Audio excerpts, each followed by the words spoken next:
Warhammer 3 is a strategy game and all, but what if you could take it and make it even more strategic? Well, that's where the Strategic Campaign Compilation comes in.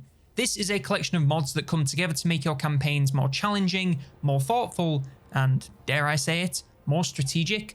But what mods are in this collection and how do they work? I hear you yelling at your screen whilst you're sitting on the toilet at work. First of all, pipe down, you're putting the guy next door off his dump. And secondly, I'll tell you how they all work and which ones I recommend. As this is a collection of mods, you can pick and choose which bits you'd like by only installing the mods you want. For this video, I went with the full collection to get the complete experience, but I'll break down each mod individually and my thoughts on them so you can pick the right ones for you. Hell, we can even throw them in a tier list, that's still a thing on YouTube, right? First off, we have something incredibly controversial. No replenishment. Would anyone like to guess what this one does? Yes, it removes replenishment from the game, and I can practically hear you seething because that was my initial reaction to it, but it actually kind of works. So, any damage you take in battles is pretty much permanent. What this means is you are merging units together to get them healthy and constantly recruiting new ones to replace them. It's a lot more busy work, but it makes recruiting a lot more of a regular and essential thing. Previously, you could keep armies healthy and keep the same unit of swordsmen for 50 turns until they get retired for some great swords. Now you are constantly cycling through units and you have to recruit extremely regularly, as well as keep recruitment buildings close to the front lines for regular replenishment. I was making use of an extra army whose only job was to ferry units back and forth to my main one, and I could honestly see myself having to do that all game long, especially if I'm expanding somewhere new. Look, I can see how some people will probably think this one is just a nut-stomping simulator, and whilst it's hard to argue with such a visceral metaphor, give it a try and I think you'll start to enjoy it in a sick kind of way. You're encouraged to manually battle to save units and reduce damage as much as possible, especially on key units. The constant recruitment is a drain on your economy, but it can actually feel pretty balanced, especially with a few of the other mods in the collection. It's not going to be for everyone, but it is certainly a new experience, so I'll give it a C. Next, we have an absolute guaranteed S tier that every single person should be using. This mod essentially allows you to enjoy fruity delicious drinks for a fraction of the cost of your traditional canned stuff. Yes, I'm of course talking about Holy Energy. Look, I get it. You've probably seen about 1 billion products that look just like Holy because they are everywhere, marketed to gamers like cognitive behavioral therapy to depressed teens. Can I get some therapy? But where most of those brands are full of artificial flavors, colors, and even in some cases lead, Holy is all about those big naturals. We're talking big natural flavors, big natural colors, and even big natural caffeine. That's more big naturals than my guy Withers. I bet you're thinking with all these big naturals there's also going to be a big cost. Wrong. Holy is just 80 pence per serving, coming in far cheaper than anything you can find in a can. There's a bunch of flavors to choose from, starter sets you can try before committing to a single tub, and if you're not that stoked on caffeine, they even have hydration and iced tea. Hydration especially is goated if you do a lot of working out and sweating, as it gets you replenished and recovering much faster. Be sure to check out Holy at the link below, I really cannot recommend them enough. I've tried most of their flavors and enjoyed almost all of them.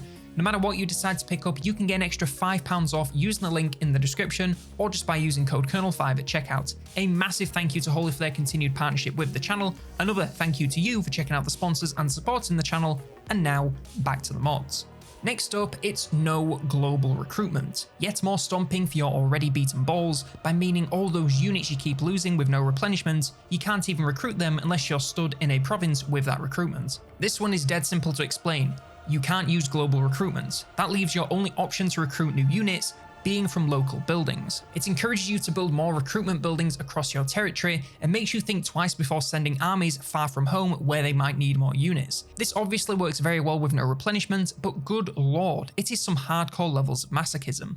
Not only are you in constant need of recruitment unless you manually battle and don't lose a single unit, you can't even recruit outside of provinces with buildings which can take tens of turns to build. Another C because whilst I appreciate the challenge, I can see it being too much for a lot of people. Now for the last in the collection of logistics-based mods, we have Garison Upkeep Reduction. This is another simple mod that reduces the upkeep of units in any army garrisoned in a settlement. The amount that the upkeep is reduced is based on the tier of the unit, as indicated by the Tabletop Capacities mod, and it does work without the mod, so don't worry about that.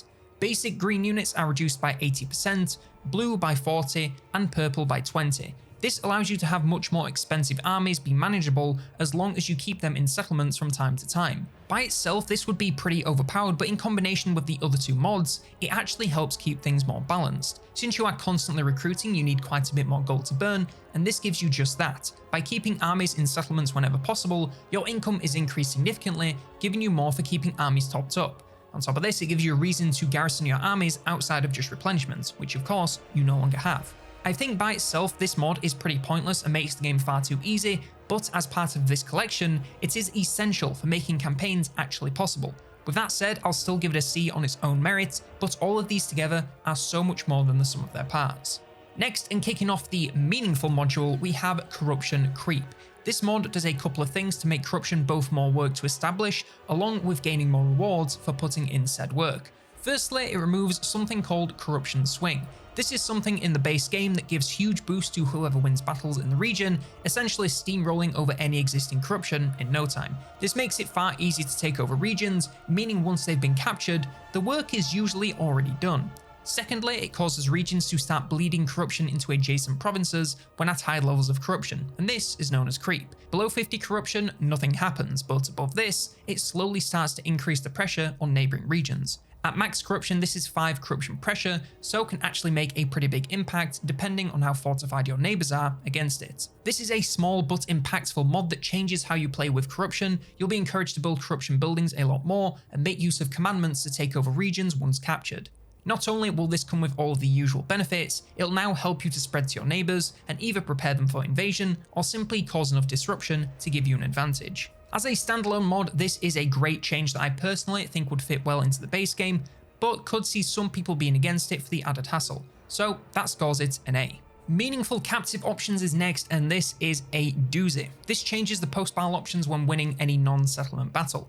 Everyone now has 3 choices, and whilst they vary from faction to faction, generally they stick to the following templates. The kill option gives your army extra movement range, the replenish action replenishes a significant amount of army health at the cost of all remaining movement range, and the release provides money or other relevant resources to your faction. Certain unique faction options may still be there, but everyone will have access to something for each of these 3. This adds a little more thought to which you pick, as replenishment now comes at quite a cost, rather than being some free healing. The extra movement range is also a lot more tempting than simple unit XP, and this all makes each choice strong in its own way, making the decision quite a tough one depending on your situation. If you factor in the other mods in this pack, this is also one of your only methods of replenishment, making that option very tempting, even if it takes away all movement range. I think regardless of if you're using this pack or not, this mod is a great addition to any campaign. It makes all 3 choices a lot more tempting, rather than spamming replenishment or money depending on the scenario. I'm going to give this an illustrious S tier, as I believe anyone could enable this and have a pretty good time. Next, we have Configurable Autoresolve Limits. This one is a little harder to explain, but essentially, it means you can't auto-resolve every single battle. You start out with a certain number of auto-resolve points. These are consumed whenever you auto-resolve a battle, and once you run out, you have no choice but to manually battle. These points can be earned by winning manual battles, and if you win in a dominating fashion and far better than the auto-resolve predicted, you'll gain even more. And there are of course certain exceptions to this either way. For instance, if the battle will be heavily one-sided, with either side having a major advantage on the balance of power, you can auto-resolve the battle without spending any points. But if you're battling against another legendary lord, walled settlement, or someone carrying either the Sword of Cain or Nemesis Crown, you will have to manually battle them unless it's going to be heavily one-sided. You can tweak pretty much all of this from the mod configuration menu, so if you find it to be too restricting, then try having a mess around to get it more to your liking. That said, on default settings, it is a great way to slow down your campaigns and force you to play more battles. Previously, I would auto-resolve anything and everything, but this had me really thinking about which battles I could win manually to save my resolves for later. Should I resolve easy wins or save it for something far more challenging where I might not be able to do as well if playing manually? There's a lot more thought involved than you'd think, and with that said, I'm going to give it a B tier. It's good, but it can still be pretty annoying to have to manually battle something you could easily win and sit through all the load screens just because you ran out of points. If you're a fan of manually battling, you might rank it higher, but for me, someone who auto-resolves constantly, it is a little bit annoying at times. Tabletop Caps is a mod I've covered before in its own video, so I'll give you the spark notes. Every unit in every roster now has a certain number of points. These can be green, blue, or purple, and various amounts of the last two. Each army can only have a certain amount of blue and purple points. This means when building armies, you need to pick which elite units you want in your army and what you can live without. It makes army building a lot more tactical as you now have another factor than cost in the equation. It encourages build variety and makes battles a little bit more balanced, as you can't just stomp with 19 Hellstorms. Great mod, but I can see why some people wouldn't like it. A tier. Kicking off the Siege module, we have Assladders Begone. A very straightforward mod that I think most people will be very happy with. It removes Assladders from the game, which allow units to instantly mount and start climbing walls during sieges. These are replaced with buildable ladders which appear in the siege menu, similar to towers and battering rams. They are significantly faster to build, so are still a quick way to get inside a settlement, but you do have to take at least a turn to get them ready, and assign a unit to carry them and mount them onto the walls. Personally, for me, I think this is just how the game should be in vanilla. Every unit having Assladders is part of why sieges are so broken, so removing that is a great change. Giving us more options of buildables is also an easy win, as the two we have do kind of railroad you into a certain playstyle. In short, it adds more strategy to sieges, so it's a good mod and an easy S tier. Dynamic Settlement Battle Replacer is a bit of a tricky one to explain. It adds back the minor settlement battles you know and, well, you know them from launch. However, it gives you the ability to avoid battling on them through the use of hero actions. So whilst there are some faction specific exceptions, and you can read about those on the mod page, most tier 2 and tier 3 settlement buildings will cause them to become a minor siege battle. Wall defense buildings, as well as settlement tier 4 and 5, will cause the battle to be a major siege. By using the damage building hero action, you can damage these to change the type of battle you'll face. So if you damaged a tier 3 settlement building, you'll have a field battle. But you'd need to get rid of the tier 5 settlement and defensive walls building to do the same for a larger settlement. It does sound very faffy, but essentially it's well worth recruiting some heroes that can damage buildings to make sieges a whole lot easier. You get to avoid doing annoying battles on maps you don't like, and you have a whole new use for heroes, making them more valuable than ever. However, with the level of messing around and addition of maps that a lot of people don't like, I can't give this mod above a C. Next, we've got no real-time building, and this one is dead simple. During sieges, the only time you can build those temporary towers and walls is at the beginning. After that, too bad. To account for the fact that most of your supplies were earned over time, your amount of starting supplies provided by buildings has been significantly increased. All of this adds up to a more thought out deployment phase where you have to commit to where you want to place your defenses. It also gives you a nice advantage right out the gate, as you'll have more of them built and doing work until they're destroyed. It also reduces the need to micro them during sieges, if that kind of thing bothers you. Personally, I don't think the vanilla buildables are that big of a deal either way, so I can take or leave this one, no problem. I will give it a B though, because I can see this being good for people who hate the current building system.